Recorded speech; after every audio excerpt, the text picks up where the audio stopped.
भारतीय समाजाच्या अभ्यासाचा विचार करत असताना जे समाजशास्त्रज्ञ किंवा जे अभ्यासक आहेत त्यांनी प्रामुख्यानं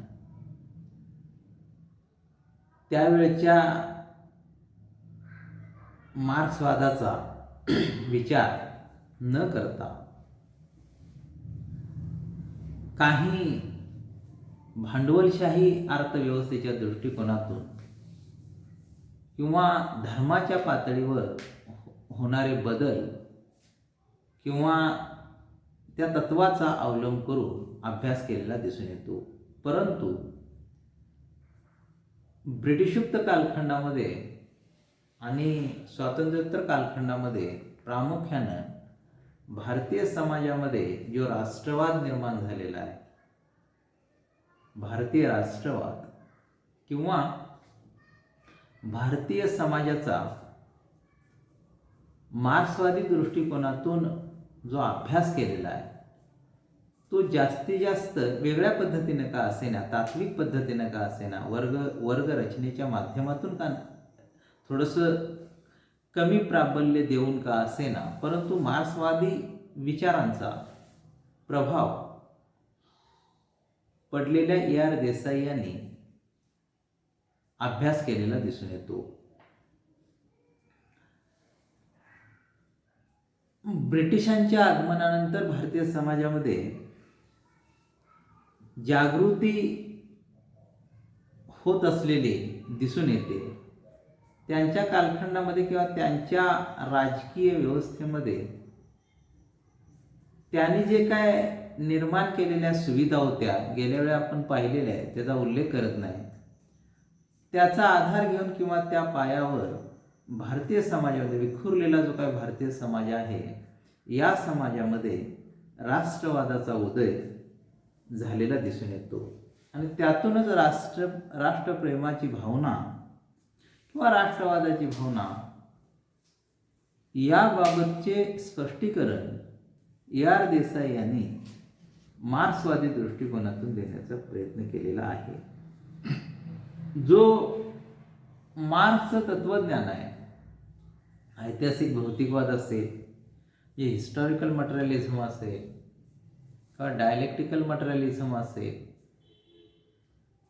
किंवा वर्गाच्या संदर्भामधला संघर्ष, स्ट्रगल किंवा कॉन्फ्लिक्ट असेल, या संदर्भामध्ये जे काही मार्क्सने विचार मूळ मांडलेले आहेत त्या आधारावर तात्विक पातळीवर भारतीय समाज रचनेचा आणि राष्ट्रवादाचा विचार या देसाईने केलेला दिसून येतो. मार्क्सचा ऐतिहासिक द्वंद्वात्मक भौतिकवादाचा थोडक्यात आपण विचार केला किंवा त्याचा सार किंवा कोर लक्षात घेतला तर एकूणच मार्क्सच्या मते एकूणच मानवी समाजाची जी प्रगती झालेली दिसून येते किंवा त्या प्रगतीचा इतिहास विचारात घेतला तर सुरुवातीला जे भटकंती करणारे आदिवासी होते त्या आदिवासी टोळ्यांच्यामध्ये किंवा टोळीमध्ये तुझं माझं किंवा तू मी अशी विचार नव्हती, कल्पना नव्हती. साम्यवादाच्या पातळीवर सर्व अर्थव्यवस्था किंवा आर्थिक क्रिया केल्या जात होत्या. अशा आदिवासी समुदायातील कालखंडापासून ते आजच्या आधुनिक भांडवलशाहीपर्यंतचा जो काही इतिहास आहे, आर्थिक क्रिया किंवा उत्पादनाची साधनं या पातळीवर जे काय वेगवेगळ्या अवस्था आहेत किंवा याचं जे काय स्वरूप आहे, उत्पादन प्रक्रियेचं स्वरूप आहे, या आर्थिक घटकांचा परिणाम इतिहास काळापासून कसं झालेलं आहे, मार्क्स त्या उत्पादन प्रक्रियेचे स्वरूप, उत्पादन साधनांच्या मालकीवरून निर्माण होणारी वर्गव्यवस्था ही त्यानं सांगितलेली आहे आणि त्यावेळी असणाऱ्या आर्थिक घटकांचा परिणाम असतो असे मत मार्क्स यांनी मांडलेले आहे. ऐतिहासिक कालखंडामध्ये निर्माण झालेल्या वर्ग संघर्षाचे स्वरूप हे एकसारखे नसून त्या समाज व्यवस्थेतील वर्गातील, आर्थिक वर्गातील विषमतेतून निर्माण झालेले असते असं मार्क्सनं व्यक्त केलेलं आहे. इतिहास म्हणजे एक मानवी क्रिया किंवा आर्थिक क्रिया आणि त्यातूनच इतिहास निर्माण होत असतो असं मार्क्सनं प्रतिपादन केलेलं आहे.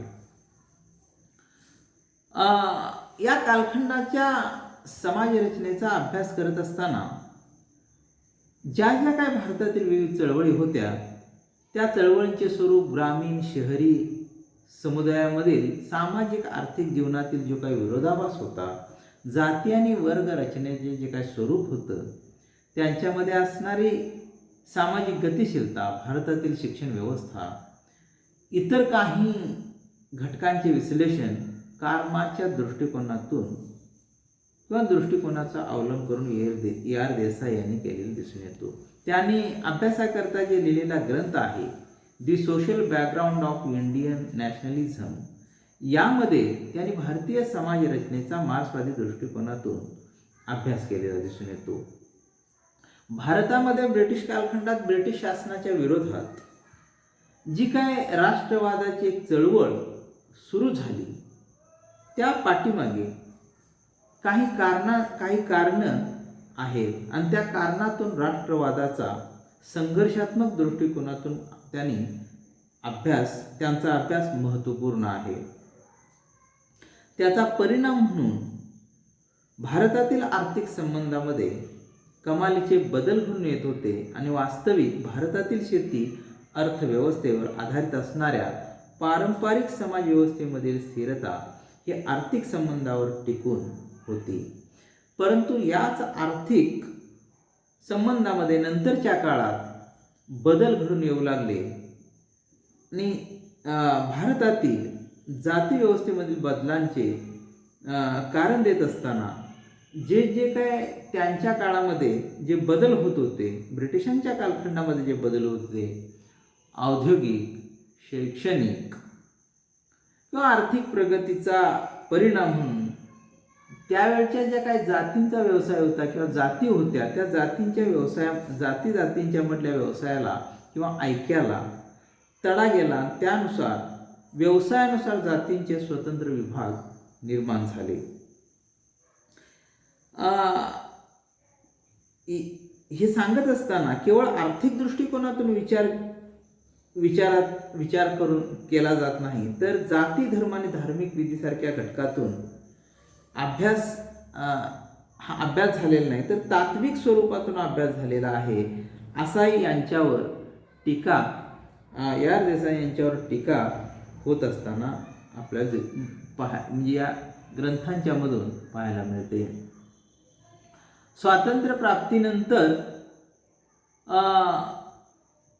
ही शासन पद्धतीनं समाजवादी दृष्टिकोन, समाजवादी अर्थव्यवस्था असं म्हटलं, परंतु ती समाजवादी अर्थव्यवस्था शासनानं निर्माण करण्याचा प्रयत्न केला, परंतु साम्राज्यवादी ब्रिटिशांनी भारतामध्ये आधुनिकीकरण म्हणत असताना, आधुनिक उद्योगधंद्यांचं आधुनिकीकरण म्हणत असताना भांडवलशाहीला प्रेरणा किंवा भांडवलशाहीला उत्तेजन दिलेलं दिसून येतं आणि त्यातून या भांडवलशाहीतून अनेक वर्ग, अनेक जाती निर्माण होऊन त्यांच्यामध्ये काही भूमिका, शासनाच्या भूमिका किंवा यांच्यामध्ये जे काय ऐक्य आहे ते ऐक्य आपापल्या हितसंबंधाच्या पातळीवर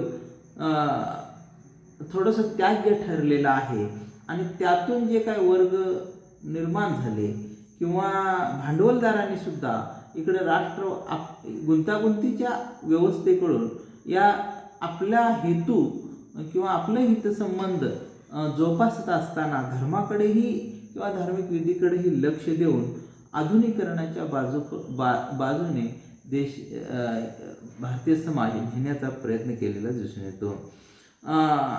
स्वातंत्र्योत्तर कालखंडात जी काय कम्युनिस्ट विचारसरणी होती किंवा कम्युनिस्ट पार्टीचा जो काय असणारा दृष्टिकोन होता, तो भांडवलदारांचे भारतीय समाजावर वर्चस्व एका बाजूला चालू राहिले आणि क्रांतिकारक स्वरूपाची परिस्थिती निर्माण होऊ शकते, तर दुसऱ्या बाजूला भारतीय शासन व्यवस्था समाजवादी अर्थव्यवस्थेचा मार्ग निश्चित करू शकत होती, म्हणजे निश्चित करू शकते. अशा पद्धतीच्या दोन विचारधारा पुढे येत होत्या.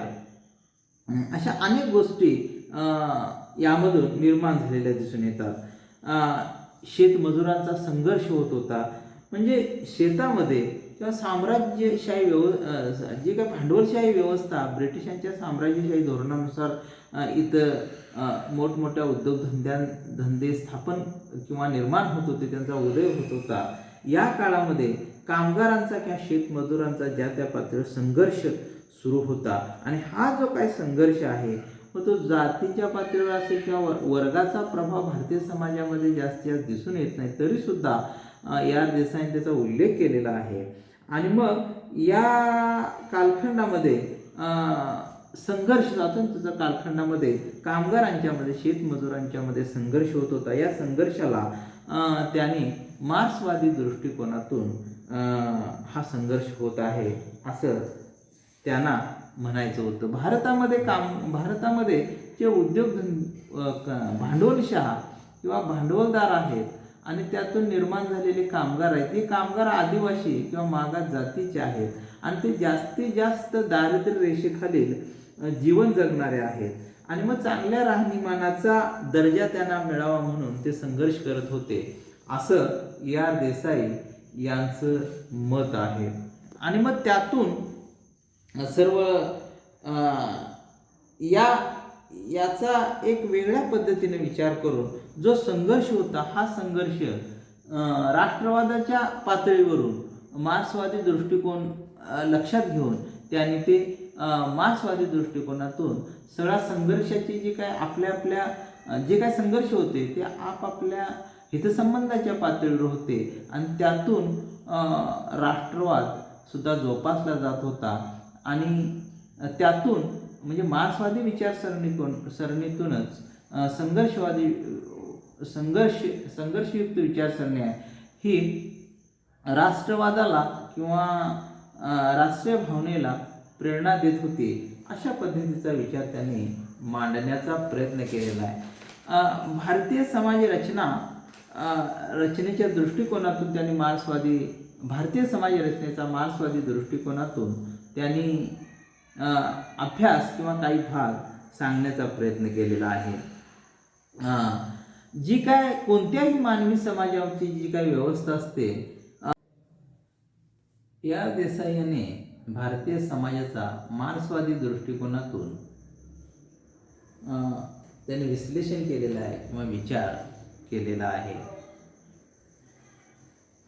त्यांनी भारतीय अर्थव्यवस्थेमधील आर्थिक संबंधाच्या अभ्यासावर लक्ष केंद्रित केलेले आहे. मार्क्सवादी दृष्टिकोनातून जे प्रत्येक घटकांचे आर्थिक पातळीवर स्पष्टीकरण असते, त्या स्पष्टीकरण त्याने एका वेगळ्या पद्धतीनं म्हणजे वर्गांच्या पातळीवर जो संघर्ष असतो किंवा वर्ग जिथं प्युअर वर्गांची रचना असते, जातीचं प्राबल्य नसतं, अशा ठिकाणी जो संघर्ष चालतो त्याचं यांनी खंडन केलेलं आहे, परंतु त्याचा उल्लेख केलेला आहे. परंतु भारतीय समाजामध्ये वर्गवारी किंवा वर्गीय व्यवस्था दिसून येत नाही. तरीसुद्धा त्यांनी मार्क्सवादाच्या दृष्टिकोनातून भारतीय समाजाचा अभ्यास केलेला दिसून येतो.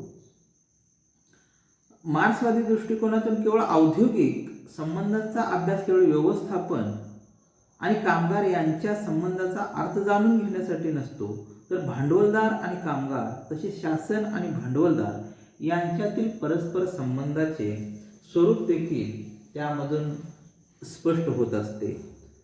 थोडक्यात भांडवलशाहीच्या पार्श्वभूमीवर त्या ठिकाणच्या ग्रामीण, शहरी, शैक्षणिक आणि इतर स्वरूपाचा विकास करताना शासन भूमिका कशा स्वरूपाची राहते याचाही विचार होतो.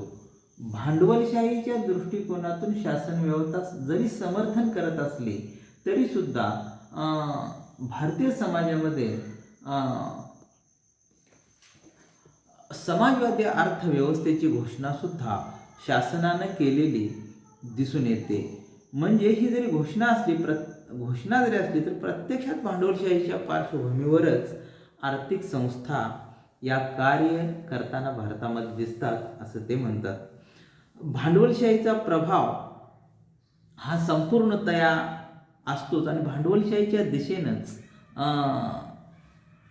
भांडवलदारांचा आणि भांडवलशाहीचा विकास होत असतो. परंतु हा विकास करत असताना भांडवलदार जे काय घटनात्मक तरतुदींच्या पातळीवर ज्या काही गोष्टी आहेत त्यांचा अवलंब केला जातो. धर्मनिरपेक्ष लोकशाहीच्या माध्यमातून वैज्ञानिक आणि तांत्रिक शिक्षण देणाऱ्या शिक्षण संस्था हे भांडवलदार सुरू करतात आणि अशा स्वरूपाचा जो काय विकास असतो हा दाखवला जातो. आणि दुसऱ्या बाजूला जे काय धार्मिक किंवा जी धार्मिकता किंवा जी काय धार्मिक कल्पना आहेत किंवा सांस्कृतिक कल्पना आहेत यांचाही विचार या भांडवलदारांच्याकडून होतो. म्हणजे इथं गुंतागुंतीचा भाग निर्माण केला जातो किंवा निर्माण होतो.